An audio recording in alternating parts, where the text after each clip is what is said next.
Welcome students, মাস্টারমশাই একাডেমির পক্ষ থেকে আমি তোমাদের সঙ্গে রয়েছি মনোজিৎ দাস। আজকে আমাদের কম্পিটিটিভ এক্সাম ব্যাচের ক্লাস। মূলত টপিক রেখেছি আজকে লাভ ও ক্ষতি। এটা আমি জানি তোমাদের মধ্যে অনেকেই আছো যারা এটাতে ভীষণ এক্সপার্ট, আবার কেউ কেউ আছো যারা এই লাভ ক্ষতিতে অনেকটা দুর্বল জায়গায় রয়েছো। তা আজকের ক্লাসে এই সমস্ত যে পরীক্ষাগুলোতে তোমরা অ্যাপ্লাই করেছো বা করবে তাদের জন্য কিন্তু ভীষণ গুরুত্বপূর্ণ হবে আজকের ক্লাস। তো প্রথম থেকে শেষ পর্যন্ত সঙ্গে থাকো। লাভ ক্ষতির বেসিক থেকে শুরু করে যে কনসেপ্ট তৈরি করা তোমাদের, সেটা কিন্তু আজকের ক্লাসে হবে। চলো আমরা সরাসরি এখন ক্লাস শুরু করি। দেখো, আজকের আমাদের 1 নম্বর অঙ্ক বলেছে একটি ঘড়ি 560 টাকায় বিক্রয় করায় 20% ক্ষতি হলো। ঘড়িটির ক্রয়মূল্য কত ছিল? তা যেটা পার্সেন্টেজ দিয়েছে 20%, মানে কত হবে? 20% মানে 20/100, অর্থাৎ 20 দিয়ে কাটলে 1/5। এবার 20% ক্ষতি হয়েছে, তাহলে আমাদের একটা হচ্ছে ক্রয়মূল্য হয়, একটা আছে ক্ষতি, আর একটা হবে আমাদের বিক্রয় মূল্য, যেহেতু ওরা বিক্রয় মূল্যটাও দিয়েছে।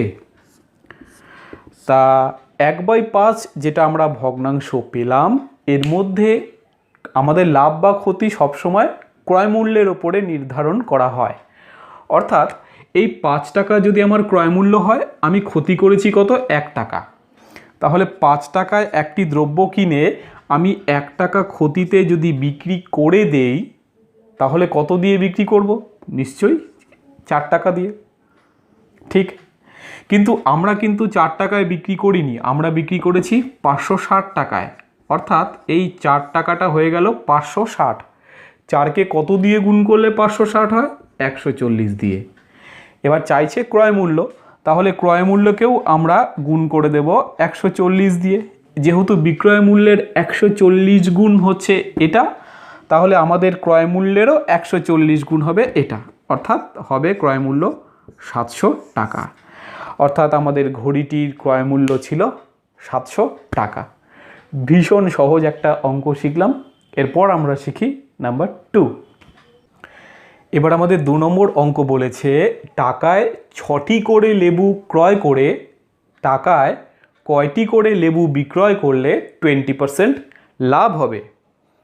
তা দেখো, এখানে লাভ বলেছে কত? 20%। তাহলে সবার আগে আমরা এই 20%কে 20/100 করে দিই, তার মানে 1/5।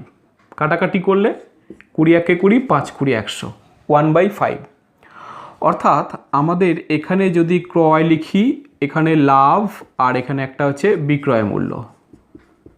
ঠিক আছে, তার মানে 5 টাকায় কিনে আমি লাভ করেছি 1 টাকা। 5 টাকা যদি ক্রয় মূল্য হয়, লাভ করেছি 1 টাকা, তাহলে বিক্রয় মূল্য হবে কত টাকা? 6 টাকা। 5 টাকায় কিনে 1 টাকা লাভ। তাহলে আমাদের বলেছে 1 টাকায় 6টা করে লেবু পাওয়া যায়, তাহলে আমরা কত টাকায় কিনেছি? 5 টাকা। তাহলে 5 টাকায় অনেক বেশি লেবু পাবো। 1 টাকায় পাই 6টা, তাহলে 5 টাকায় পাবো মোট লেবু 30টি। তাহলে আমরা কিন্তু 30টি লেবু পেয়ে গেলাম। এই 30টি লেবু আমি বিক্রি করেছি 6 টাকায়। তাহলে 6 টাকায় বিক্রি করেছি 30টি লেবু, তাহলে 1 টাকায় বিক্রি করব নিশ্চয়ই কম। তাহলে এটাকে 6 দিয়ে ভাগ, 6 দিয়ে কাটলে হবে কত? 5। অর্থাৎ আমরা 1 টাকায় 5টি করে লেবু বিক্রয় করব। খুব সহজ একটা অঙ্ক শিখলাম। এরপরে নাম্বার 3। দেখো স্টুডেন্টস, 3 নম্বর অঙ্কটা কিন্তু ভীষণ সহজ, একটুও কঠিন না। খুব ভালো করে অঙ্কটা আমরা দেখি। একটি জিনিস বিক্রি করে বিক্রেতা ক্রয় মূল্যের 35% লাভ করেন। মোট 280 টাকা লাভ হলে জিনিসটির বিক্রয় মূল্য কত? তা এখানে লাভ হয়েছে 35%। লাভ হয়েছে আমাদের 35%, মানে এটাকে ভগ্নাংশ করে দিচ্ছি। 5 দিয়ে 5 7 5 20। অর্থাৎ এটা যদি আমাদের লাভ হয় 20 টাকা, আমাদের ক্রয় মূল্য হলে লাভ হয় 20 টাকা ক্রয় মূল্য হলে লাভ হয় 7 টাকা, ঠিক। কিন্তু ওরা লাভ বলে দিয়েছে কত টাকা? 280 টাকা, ঠিক আছে। আর আমাদের বিক্রয় মূল্য কত হবে? বিক্রয় মূল্য আমাদের হবে হচ্ছে 20 টাকা কিনে 7 টাকা লাভে বিক্রি করলে বিক্রয় মূল্য হবে 27 টাকা, ঠিক আছে। এবার দেখো লাভ ছিল 7, হয়ে গেল 280, কত গুণ বাড়লো? এটা 40 গুণ বাড়লো আমাদের লাভ। তাহলে বিক্রয় মূল্যকেও 40 গুণ বাড়িয়ে দিতে হবে। তাহলে আমরা বিক্রয় মূল্যকেও 40 দিয়ে গুণ করে দিচ্ছি। তাহলে এটা হলো আমাদের 1080 বিক্রয় মূল্য। ভীষণ সহজ অঙ্ক কিন্তু, দেখো একটুও কঠিন না। ক্রয় ছিল 20, তাহলে লাভ হলো 7, তাহলে বিক্রি করলাম 27। কিন্তু ওরাই বলে দিয়েছে লাভ হচ্ছে 280, অর্থাৎ 7টা হয়ে গেল 280, কত গুণ বাড়লো? 40 গুণ বাড়লো লাভ। তাহলে বিক্রয় মূল্যকেও 40 গুণ বাড়িয়ে দিতে হবে। বাড়িয়ে দিয়ে পেলাম 1080। ভীষণ সহজ অঙ্ক। নেক্সট নাম্বার আমরা 4-এ যাব। এবার 4 নম্বর অঙ্ক, এটাও খুব সহজ অঙ্ক। দেখো কি বলেছে, টাকায় 12টি লেবু বিক্রয় করায় 4% ক্ষতি হয়। 44% লাভ করতে হলে টাকায় কয়টি করে লেবু বিক্রয় করতে হবে? তা দেখো একবার বলেছে 4% ক্ষতি। 4% ক্ষতি মানে 4/100, অর্থাৎ 1/25। 1/25 মানে 25 টাকা যদি আমার ক্রয় মূল্য হয়, তাহলে আমাদের ক্ষতি হয়েছে 1 টাকা। তাহলে আমি বিক্রি করেছি কত দিয়ে? তাহলে বিক্রি করেছি 24 টাকা দিয়ে। 25 টাকায় কিনে 1 টাকা ক্ষতিতে বিক্রি করেছি, অর্থাৎ আমি 24 টাকায় বিক্রি করেছি। এটা হলো বিক্রয় মূল্য 24 টাকা। এবার ওরাই বলে দিয়েছে যে 1 টাকায় ওরা লেবু বিক্রি করে 12টি, তাহলে 24 টাকায় লেবু বিক্রি হবে অনেকগুলো। কতগুলো লেবু বিক্রি হবে? 24 × 12, অর্থাৎ হবে আমাদের 288টি লেবু বিক্রি হয়েছে। টোটাল লেবু বিক্রি হয়েছে কতগুলো? 288টি। এবার আরেকটা পার্ট আছে 44% লাভ। 44% লাভ মানে কি?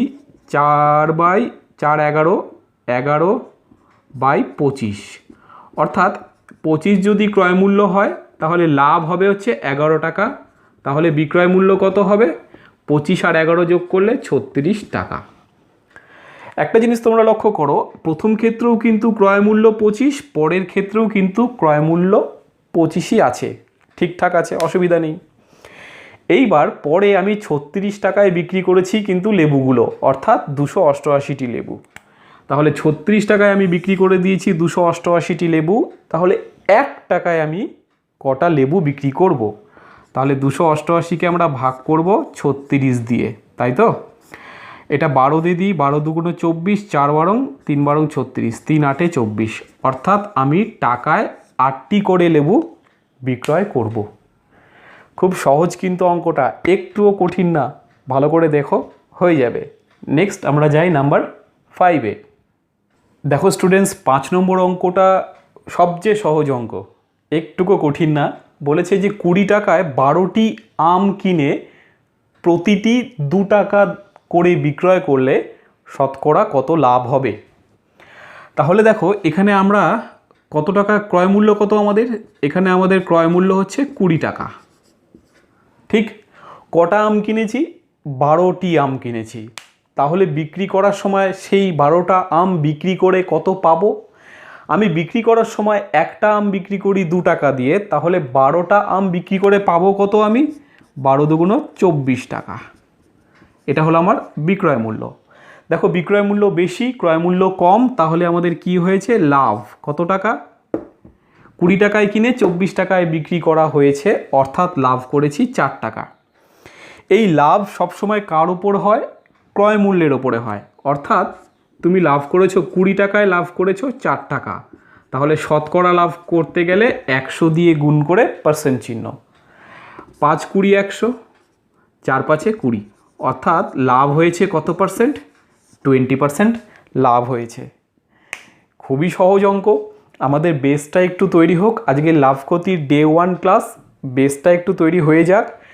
এরপর যখন আমরা ডে 2, ডে 3, ডে 4 এই ক্লাসগুলোতে আসব, তখন বেসিক থেকে আরেকটু মডারেট লেভেলে যাব, তারপর সেখান থেকে আরেকটু হাই লেভেলে যাব, ধীরে ধীরে শিখি। তা সঙ্গে থাকো, এর পরের ক্লাসগুলো কিন্তু অবশ্যই ফলো করো। ঠিক আছে, দেখা হচ্ছে নেক্সট ক্লাসে।